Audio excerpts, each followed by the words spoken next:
Bonjour à tous. Aujourd'hui, je vous propose l'étude donc d'une fonction, ses variations et sa convexité.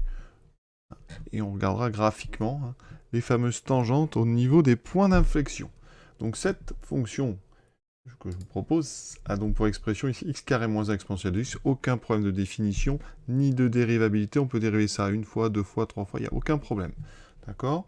Donc ici, c'est pour ça qu'on va aller chercher f seconde pour la convexité et on va étudier f', son signe pour les variations. Première remarque avant de commencer, j'aurais pu demander le signe de f de x. Qu'est-ce qu'on peut dire? Eh bien, exponentielle de x est toujours strictement positif, donc f de x est du signe de x carré moins 1, d'accord? Et x carré moins 1, vous connaissez, ça s'annule en moins 1 et 1, ce sont les deux racines.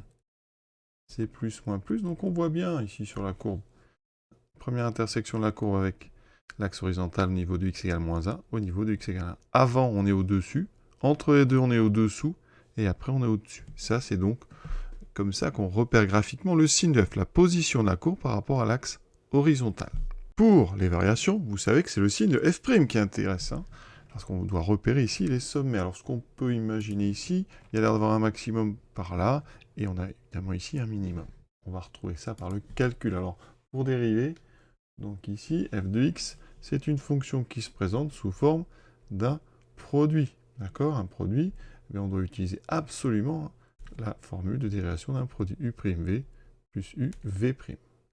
Vous n'êtes pas obligé de surrédiger, on peut le faire directement. Par contre, quand je le fais, voilà, j'indique bien ici donc les 4 parenthèses qui permettent d'appliquer la formule. Donc la dérivée d'abord de x carré moins 1, c'est 2x. On remet exponentielle de x. Ensuite, je remets x carré moins 1, et là je dérive exponentielle de x. Vous savez, c'est un exponentiel u. Je le répète parce qu'au début, eh bien, il y en a qui ne connaissent pas encore bien toutes les formules. Pour dériver un exponentiel u, on a juste u' qui va sortir devant, et on remet l'exponentielle. Donc j'ai un 2 qui va arriver. Ensuite, on voit qu'il y a une factorisation possible par exponentielle 2x. On y va doucement, donc on a 2x. X carré fois 2, attention, à ce 2 ici, il va multiplier x carré moins 1, donc on pourrait faire une petite étape ici, 2 fois x carré moins 1. On obtient donc 2x carré plus 2x, 2 fois moins 1. Ici, ça fait donc moins 2, exponentielle de x. Pour le signe, ici, on a 2, 2, 2. Moi, je vous invite à factoriser par 2. Ça va rendre les calculs plus simples. X carré plus x, moins 1, exponentielle de x. Maintenant, on s'attaque au signe. Je l'ai dit tout à l'heure, mais on va le répéter. Pour tout x exponentielle de x, c'est un exponentiel. C'est strictement positif. Donc, f', alors il y a un 2 ici, vous pouvez indiquer que 2 est positif. F', ça va être du signe du troisième facteur et du signe de x carré plus x moins 1. Donc ça, c'est un trinôme, on est du second degré. Donc a égale 1, b égale 1, c égale moins 1. On calcule donc son discriminant, b carré moins 4ac, b carré moins 4c. Ça me donne donc 1, moins fois moins, plus 4, donc ça fait 5. C'est strictement positif, donc on a deux racines. La première, x1 moins b, moins 1 moins racine carrée de 5, sur 2a, donc sur 2. Et la deuxième, donc, ça sera moins 1 plus racine de 5 sur 2. Bien sûr, avec sa calculatrice, si on est en devoir, donc sur une Texas, on va dans, ici, résolve, polynôme, voilà. On indique racine d'un polynôme, degré 2. En général, tout est déjà prêt. On a donc, alors ici, je vous ai dit, on l'a factorisé, donc a égale 1. Ensuite, on a donc b égale 1 plus 1, voilà. Et on a ici, de mémoire, moins 1. Donc, moins, c'est bon. On valide, on résout. On a donc ici, alors, sur mon modèle, on n'a pas les formules, mais sur vos calculatrices, normalement, tout apparaît. Vous aurez moins 1 moins racine de 5 sur 2, et moins 1 plus racine de 5 sur 2. Donc là, vous avez besoin de ces valeurs approchées. On va les noter. Sur une Casio, vous voyez, vous allez dans le menu équation, polynomiale, degré 2, vous mettez les trois valeurs. Voilà, j'avais déjà fait, et on vérifie. On a bien ici les formules, en plus, elles sont données. Donc vous, par contre, sur une copie, il faut faire les calculs, et vous les vérifiez à la machine, enfin à la calculatrice. Voilà, on a tout ce qu'il faut maintenant pour faire le tableau de variation. Ce qu'on peut remarquer déjà, c'est que nos résultats sont tout à fait cohérents avec la courbe, parce que ici, ce minimum là qu'on a là, il est bien vers 0,6. Et là, on est bien ici, vers moins 1,6. Donc, c'est du bon travail pour l'instant. En tout cas, ce qu'on voit correspond à ce qu'on trouve. Le tableau, pas de difficulté. On est sur moins l'infini plus l'infini. Si vous n'avez pas envie de recopier et que vous avez mes x1, x2, ben vous les mettez. Vous mettez x1, x2, il n'y a pas de souci. Donc ce sont les racines. A est positif, donc c'est plus, moins 0. Donc ça c'est le signe de f'. Et les variations donc de f de x en fonction de x, ça va donner croissant, décroissant, croissant. Avec ici donc, alors les extrémums, alors les moins l'infini plus l'infini, on ne peut pas encore les remplir. Mais nous, ici, on va donc remplir des valeurs approchées de l'image de x1 et de x2. Et là, vraiment, j'insiste, ça va être fait à la machine. On remet la question, hein. J'avais précisé ici, donc obtenu à la calculatrice, parce que si on doit faire ça à la main, c'est quand même, ça peut être assez long. Voilà. Donc, qu'est-ce que on fait avec une calculatrice? Je vais vous montrer ça en direct. On va donc ici dans, alors tableur, donc tableau de valeurs, voilà, le 7. Vous effacez s'il y a déjà une fonction. Vous recopiez celle que vous avez, donc x carré moins 1, donc exponentielle 2x. Voilà, on fait bien attention. On valide notre tableau, voilà. Alors, s'il vous faut les valeurs donc en x1, x2, ben vous tapez, donc ici, alors vous avez les valeurs à moins 1, donc sur une question, on fait moins 1. Alors, c'est un quotient, on met tout de suite le quotient, ou alors des parenthèses, ça sera moins 1, moins, donc racine de 5, divisé par 2. Et vous avez ici l'image 0,06. On note ça tout de suite. D'accord? Donc ici, f de x1 est à peu près 0,06. Voilà pourquoi c'est très bas ici. Maintenant, on s'attaque à x2. Donc ici, eh bien pareil, on fait donc ici moins 1 plus racine. La racine, pardon, je l'ai perdu. Racine de 5 divisé par 2, on valide. Et l'image, moins 2,1. Donc ici, f de x2 est à peu près moins 2,1. Donc là, on peut mettre dans le tableau à peu près moins 2,1. Ça correspond à ce qu'on a, hein, vraiment. Et à peu près 0,06. Vous pouvez faire ça avec n'importe quelle calculatrice. Hein. Vous rentrez l'expression, vous allez dans le tableau de valeurs et vous rentrez x1 et x2. Maintenant, on passe à la dérivée seconde. Alors pour ça, on va faire comme tout à l'heure. Je vous conseille de repartir avec la forme de f' non factorisée. Donc ici, on aura u'v plus uv'. La dérivée de 2x2 plus 2x moins 2, ça fait donc 4x plus 2.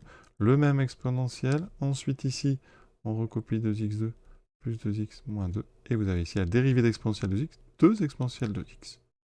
On factorise tout de suite par exponentielle 2x. Alors là, on sait ce qu'on veut avoir à la fin, ça sera plus simple. 4x plus 2 plus, donc 2 fois, je vais doucement, 2x2 plus 2x moins 2.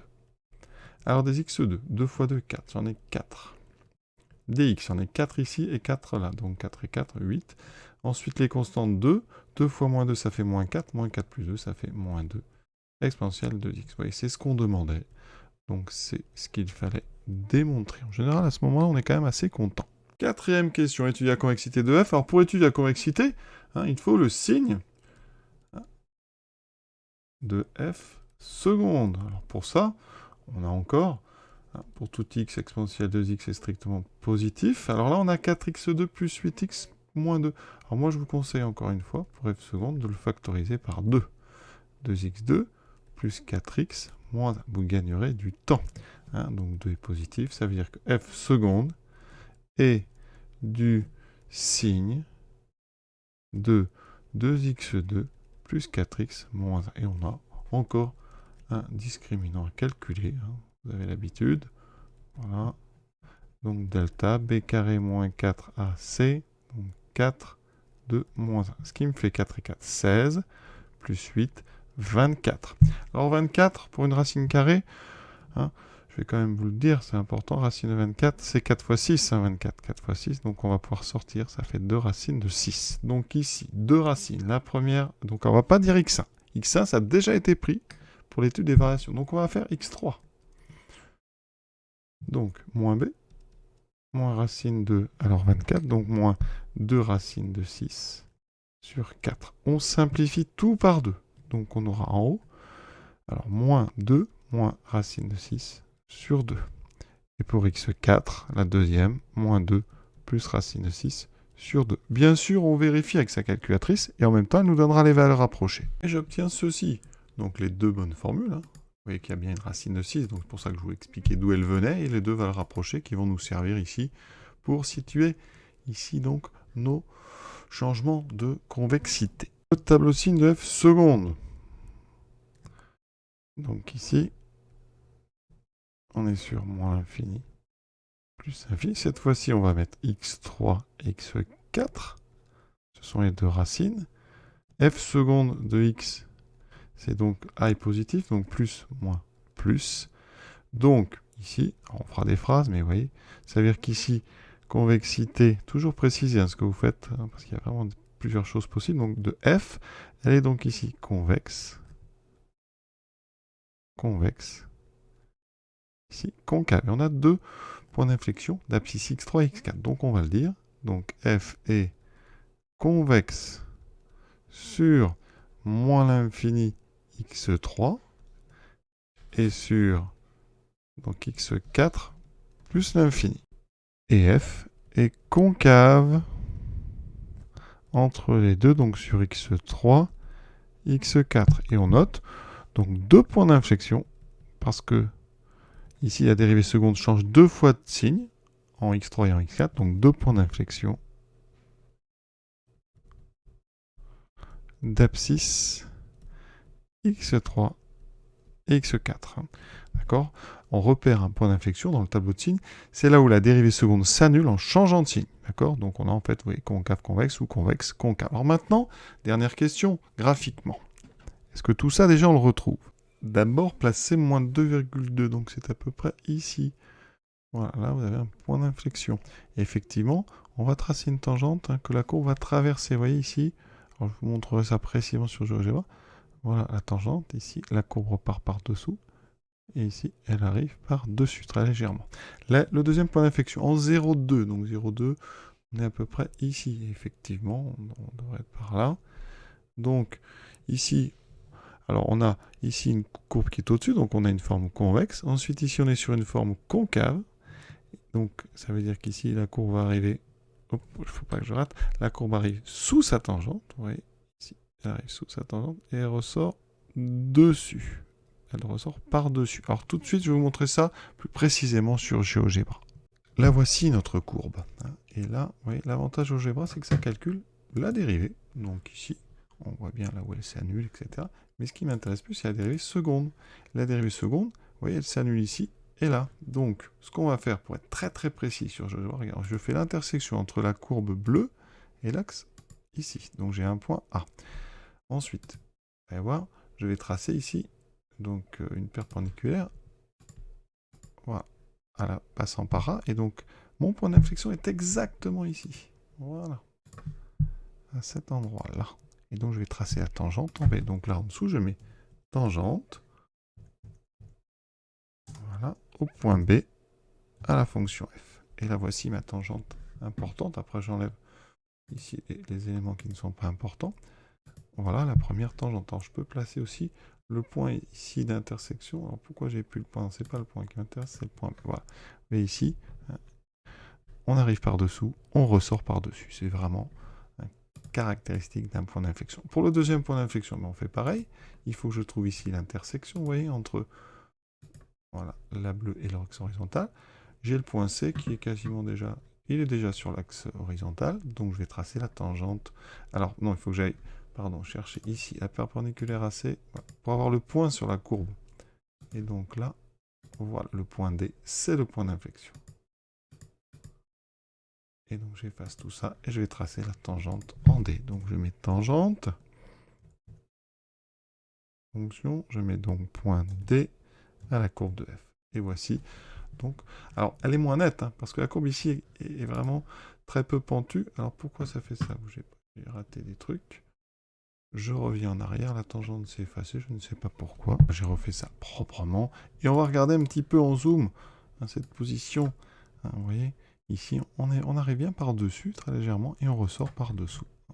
Alors si on voulait le voir un petit peu mieux, peut-être qu'en dilatant comme ça, là, voilà, vous voyez ici, tout de suite, on voit bien, on arrive par-dessus, on ressort par-dessous. Donc voilà, hein, l'étude de convexité terminée, nos deux tangentes tracées. Cet exercice, vraiment, c'est un exercice d'application du cours, hein, il n'y a pas de difficulté majeure, hein, mais vous voyez qu'il faut bien faire les deltas, etc., bien savoir interpréter les signes en fonction de la question, convexité, variation. Je vous souhaite une bonne fin de journée à tous et à bientôt.